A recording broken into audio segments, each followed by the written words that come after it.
Hello dear student, एक बार फिर से आप सभी का स्वागत है अपनी ऑनलाइन क्लासेज के अंदर। आज इस वीडियो के अंदर अपन 16.2 एक्सरसाइज के बारे में बात करेंगे। तो उससे पहले अपन कुछ यहाँ पर चीज़ों को समझ लेते हैं जिससे रिलेटेड हम यहाँ पर क्वेश्चन करने वाले हैं। सबसे पहले बात करते हैं अपन multiplication theorem on probability.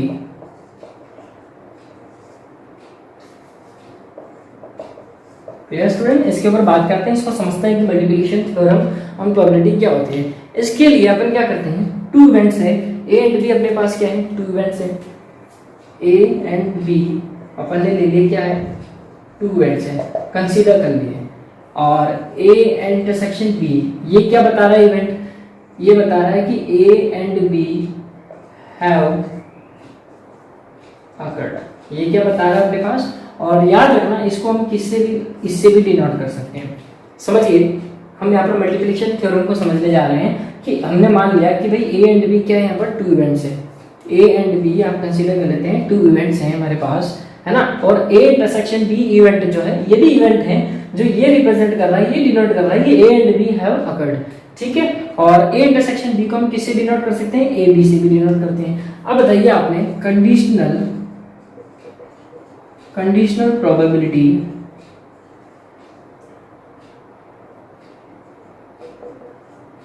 Of event A, जो भी हमने जस्ट इससे पहले वाली एक्सरसाइज में पढ़ी थी, वो क्या थी, probability of A upon B.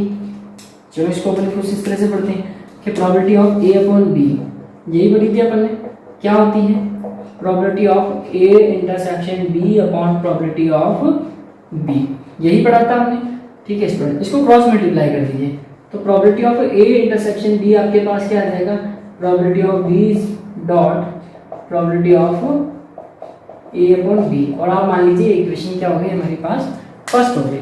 Similarly student, अगर मैं यही कंडीशनल प्रोबेबिलिटी इवेंट बी के लिए बात करूं तो probability of B upon A हो जाएगा probability of A intersection B intersection A होता है, लेकिन ए इंटरसेक्शन बी और बी इंटरसेक्शन ए दोनों इक्वल होते हैं, इसलिए हम इसको ये लिख सकते हैं। तो probability of A, clear student, cross multiply कर दीजिए, तो probability of A intersection B आपके पास क्या आ जाएगा, probability of A dot probability of B upon A, ये आ गया हमारे पास इक्वेशन 2। क्लियर स्टूडेंट, अब हम यहाँ पर क्या करते हैं, from equation first and two, दोनों इक्वेशन को इक्वल कर देते हैं। तो बताओ मेरे पास probability of A intersection B, या मैं इसको लिख सकता हूँ प्रोबेबिलिटी ऑफ ए बी, क्या आ जाएगा, probability of A dot probability of B upon A is equal to probability of B dot probability of A upon B. बताओ ये आया ना मेरे पास। और स्टूडेंट यही क्या कहलाता है, यही हमारा मल्टीप्लिकेशन क्या कहलाता है, मल्टीप्लिकेशन रूल कहलाता है ऑन प्रोबेबिलिटी। क्लियर स्टूडेंट, ये जो आप देख रहे हैं बॉक्स के अंदर, यही हमारा क्या कहलाएगा, मल्टीप्लिकेशन रूल कहलाएगा, किसके ऊपर, प्रोबेबिलिटी के ऊपर। क्या है कि भाई मान लो मुझे यहाँ पर प्रोबेबिलिटी ऑफ ए बी दे रखा है, यानी टू इवेंट्स हैं ए एंड बी, मुझे ए और बी के यहाँ पर क्या करनी है, प्रोबेबिलिटी निकालनी है। तो मैं पहले क्या करूंगा, प्रोबेबिलिटी ए निकाल ली, अब मैं निकालूंगा प्रोबेबिलिटी बी। तो प्रोबेबिलिटी बी कैसे निकालूंगा, बी अपॉन ए करके, क्यों, क्योंकि मेरा ए इवेंट यहाँ पर हैज अकर्ड, यानी हो चुका है। अगर मान लो मुझे ए बी निकालना है, बी ए निकालना है, तो वो भी बात है, दोनों सेम ही आएगी। तो प्रोबेबिलिटी ऑफ बी निकाल दी, देखिए ये और ये सेम आने वाली है। आप प्रोबेबिलिटी ऑफ ए बी निकालो, प्रोबेबिलिटी ऑफ बी ए निकालो, दोनों क्या आएगी, इक्वल ही आएगी। मान लो मैंने प्रोबेबिलिटी ऑफ बी निकाल ली पहले, अब मुझे प्रोबेबिलिटी ऑफ ए निकालनी है, कब, जब मेरा यहाँ पर, तो कैसे निकालेंगे, प्रोबेबिलिटी ए अपॉन बी, यानी बी मेरा यहाँ पर कंप्लीट हो चुका है। तो स्टूडेंट यहाँ पर हम क्या है, इसको मोर देन टू इवेंट्स के लिए भी दे सकते हैं। तो मोर देन टू इवेंट्स के लिए मतलब मान लो मेरे पास दो से ज्यादा इवेंट है ए बी सी, तो हम कैसे निकालेंगे, प्रोबेबिलिटी ए निकाल ली, तो प्रोबेबिलिटी ऑफ बी निकालने के लिए क्या करूंगा, बी अपॉन ए, क्योंकि मेरा ए कंप्लीट हो चुका है। अब मुझे निकालनी है प्रोबेबिलिटी ऑफ सी, तो मैं क्या करूंगा, ए भी हो गया बी भी हो गया, तो प्रोबेबिलिटी ऑफ ए बी, याद रखना ये ए और बी का इंटरसेक्शन है। क्लियर स्टूडेंट, तो किस तरह से किया अपन ने कि ए का निकाला, ठीक है, बी का निकाला तो ए कंप्लीट हो चुका है, बी अपॉन ए लिखेंगे, सी के लिए प्रोबेबिलिटी निकालेंगे तो सी अपॉन ए भी आ जाएगा, क्योंकि ए है B have occurred. Clear student, अगर इससे भी ज्यादा इवेंट हो, मोर देन 2 and 3 4, तो हम यहाँ पर क्या करेंगे, अगर मान लो यहाँ पर डी भी होता तो प्रॉपर्टी ऑफ डी निकालने के लिए अपॉन में हम क्या करते, ए बी सी करते। क्लियर स्टूडेंट, आपको मल्टीप्लिकेशन रूल समझ में आया यहाँ पर क्या होते हैं। अब हम समझते हैं इंडिपेंडेंट इवेंट। इससे पहले इसको नोट कर लीजिए।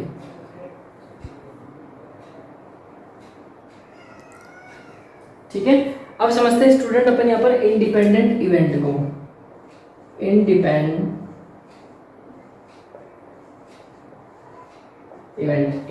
इवेंट क्या होता है स्टूडेंट, कि यदि किसी एक इवेंट के होने का किसी दूसरे इवेंट यानी बाकी के इवेंट्स जो हैं उनके होने पर कोई भी इफेक्ट ना पड़े, तब वो इवेंट क्या कहलाएंगे भैया, इंडिपेंडेंट इवेंट कहलाएंगे। बात को समझे क्या कह रहा हूं, कि यदि किसी एक इवेंट के होना या किसी एक इवेंट के होने से बाकी के इवेंट्स पर कोई इफेक्ट ना पड़े, तब वो इवेंट क्या कहलाएंगे, अपन क्या कहलाएंगे उनको, इंडिपेंडेंट इवेंट। फॉर एग्जाम्पल, किसी कॉइन को फेंकना, किसी कॉइन और एक डाइस ले लिया अपन ने। ठीक है स्टूडेंट, बहुत छोटा सा एग्जांपल है। कॉइन को तो हमने टॉस किया, तो आप बताओ कॉइन को जब आप टॉस करोगे तो क्या आना, हेड और टेल, और डाइस आप करोगे तो 1 2 3 4 5 6 यही आएगा। तो एक कॉइन और डाइस, ये हमारे पास 2 इवेंट हो गए। ठीक है, ये हमारे पास इवेंट ए हो गया, ये इवेंट बी हो गया।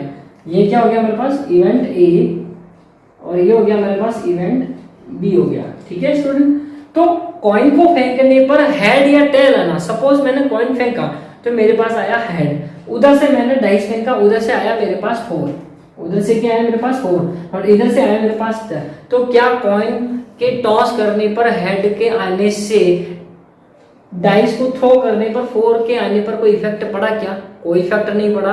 तो दोनों ही जो इवेंट हैं यहाँ पर, दोनों ही इवेंट जो है बच्चा, वो यहाँ पर दोनों ही इवेंट क्या है, इंडिपेंडेंट इवेंट है। बोलो बात समझ में आई या नहीं। एक एग्जांपल और लेते हैं। यहाँ पर देखिए, मेरे पास तो है 2 ग्रीन बॉल और मेरे पास है 2 रेड बॉल।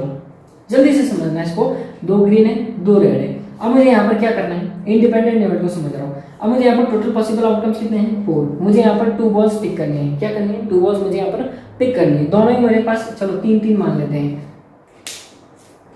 इजी रहेगा समझना। अब मुझे यहाँ पर 2 रेड बॉल क्या करनी है, पिक करनी है। ठीक है, अल्टरनेटली, वो भी क्या, एक के बाद एक। तो मैंने पहली रेड बॉल निकाली, टोटल पॉसिबल आउटकम्स कितने हैं, 6। तो एक रेड बॉल इन 3 में से निकाल सकता हूँ, तो प्रोबेबिलिटी कितनी है, 3/6। अब मैंने क्या किया, जो रेड बॉल निकाली उसको वापस मैंने बैग में रिप्लेस कर दिया। वापस मैंने क्या किया, बैग में रिप्लेस कर दिया। तो अब बैग में रिप्लेस करने पर वापस बॉल तो कितनी रहेगी मेरे पास, 6 ही रहेगी, है ना। और अब मुझे वापस क्या करनी है, सेकंड बॉल भी रेड बॉल निकालनी, तो वापस मेरे पास रेड बॉल कितनी है, 3 में। तो आप यहाँ पर देखो, ये क्या हो गई, दोनों इंडिपेंडेंट हो गई ना, यानी कि एक इवेंट का होना दूसरी पर कोई फर्क ही नहीं पड़ रहा है। ये भी वही आ रही है, ये भी हमारे पास क्या आ रही है, वही आ रही है। तो ये दोनों इवेंट क्या कहलाएंगे भैया यहाँ पर, है ना, 2 रेड बॉल का पिक करना अल्टरनेट नहीं, यहाँ पर क्या है, इंडिपेंडेंट इवेंट है। यानी एक इवेंट के होने पर दूसरे पर कोई फर्क नहीं पड़ रहा है, वो का वही आ रहा है। तो फर्क कब पड़ता, फर्क जब पड़ता जब यहाँ पर मैं क्या करता, रेड बॉल निकाल ली लेकिन मैंने उसको वापस नहीं डाली, तो उस केस में हमारी प्रोबेबिलिटी चेंज हो जाती है। कैसे, कि जैसे मैंने रेड बॉल निकाल ली, अब मेरे पास टोटल पॉसिबल आउटकम्स कितने हैं, 5 रह गए। अब मेरे को रेड बॉल पिक करनी है सेकंड भी, तो अब मेरे पास रेड बॉल कितनी रह गई, केवल 2। तो सेकंड यहाँ पर देखिए, सेकंड इवेंट का यहाँ पर फर्क पड़ गया। क्या फर्क पड़ा, कि भाई पहले इवेंट में प्रोबेबिलिटी आ रही 3/6, सेकंड पे आ रही है मेरे पास 2/5। तो दोनों यहाँ पर क्या है, इक्वल नहीं है। समझ में आ रहा है, इक्वल नहीं। तो यहाँ पर ये है नॉट इंडिपेंडेंट। तो नॉट इंडिपेंडेंट का मतलब क्या हो गया, दोनों एक दूसरे पर डिपेंड कर रहे हैं, है ना।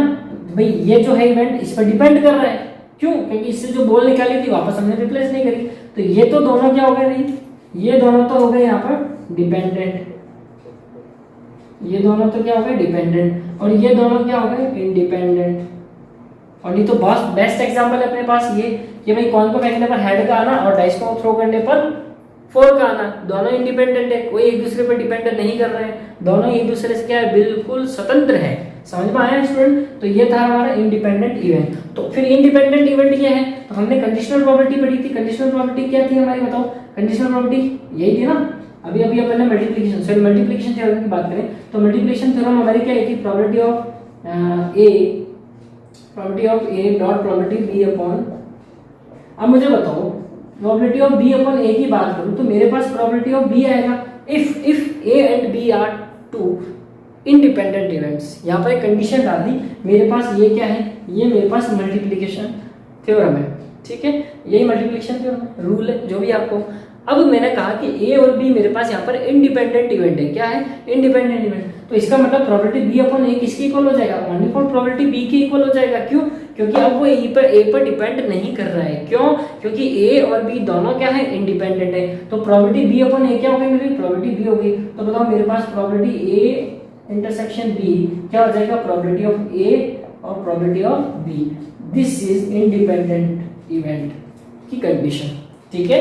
ये हमारे इंडिपेंडेंट इवेंट की क्या है? कंडीशन है कि आपके पास टू इवेंट्स दिए गए हैं, यदि probability of A intersection B is equal to आ रहा है किसके? Probability of A probability of B के, तब ये दोनों क्या कहलाएंगे भैया? यहाँ पर इंडिपेंडेंट इवेंट कहलाएंगे। समझ में आया या नहीं आया?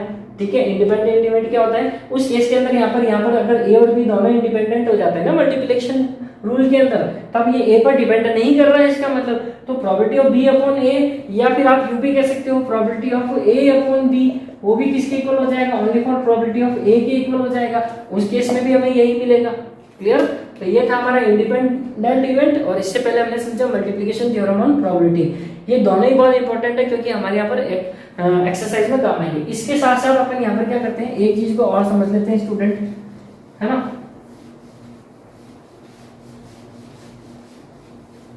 अगर हमारे पास यहाँ पर क्या करना है, तीन इवेंट दे रखे हैं मेरे पास, क्या दे रखे हैं? ए बी सी, तीन इवेंट दे रखे हैं। तो इनमें से किसी एक इवेंट, और तीनों ही इंडिपेंडेंट है, तीनों ही क्या है? तीनों ही क्या है यहाँ पर? इंडिपेंडेंट है। तो इनमें से किसी एक के होने की प्रोबेबिलिटी मुझे निकालनी है। बात समझ में आ रही है मैं क्या कह रहा हूँ? ए बी सी मेरे पास इंडिपेंडेंट इवेंट है, और तीनों में से किसी एक के भी, चाहे एक, कम से कम एक के होने की प्रोबेबिलिटी निकालनी है। दो भी हो सकते हैं, तीन भी हो सकते हैं, पर कम से कम एक होने की प्रोबेबिलिटी मुझे निकालनी है। तो मैं क्या करूंगा, इनके ना होने की प्रोबेबिलिटी को मैं 1 में से माइनस कर दूंगा। समझ में आया क्या बोला मैंने? इनके ना होने की प्रोबेबिलिटी को मैं 1 में से माइनस कर दूंगा, तो मेरे पास किसी एक के होने की प्रोबेबिलिटी आ जाएगी। Clear student? बहुत इंपॉर्टेंट है, क्वेश्चन के अंदर काम आता है ये। कई बार क्वेश्चन आपसे पूछ ले जाता है कि तीन इवेंट्स आपको दे रखे हैं और तीनों इवेंट अलग अलग हैं, और पूछ रहा है कि उनमें से किसी एक के, कम से कम एक के होने की प्रोबेबिलिटी तो फाइंड करो। तो आप क्या करो कि उन तीनों के ना होने के निकाल लो। भाई ना होने की मतलब क्या है कि प्रोबेबिलिटी ऑफ ए, ठीक है, तो ना होने की क्या हो जाएगी? प्रोबेबिलिटी ऑफ 1 माइनस, यानी होने की प्रोबेबिलिटी को निकाल दो, यानी 1 माइनस कर दो प्रोबेबिलिटी ऑफ ए को। अगर आपको probability of A not means ना होने की प्रोबेबिलिटी, किसी भी इवेंट के ना होने की प्रोबेबिलिटी को हम क्या करें, निकालनी हो तो क्या करें? 1 में से माइनस कर दें किसको? किसी भी इवेंट के होने की प्रोबेबिलिटी को, यानी 1 माइनस प्रोबेबिलिटी ऑफ ए। तो हम यहाँ पर तीन इवेंट्स दे रखे हैं, इसको आप क्या करो, ना होने की निकालो, यानी ए नॉट, बी नॉट और सी नॉट निकालो प्रोबेबिलिटी इनकी, 1 में से माइनस करो तो किसी एक के होने की प्रोबेबिलिटी यहाँ पर आपके पास आ जाएगी। ठीक है स्टूडेंट? तो ये तो था basic concept. Thank you very much. Next exercise, sorry next video में हम नेक्स्ट एक्सरसाइज देखेंगे 16.2।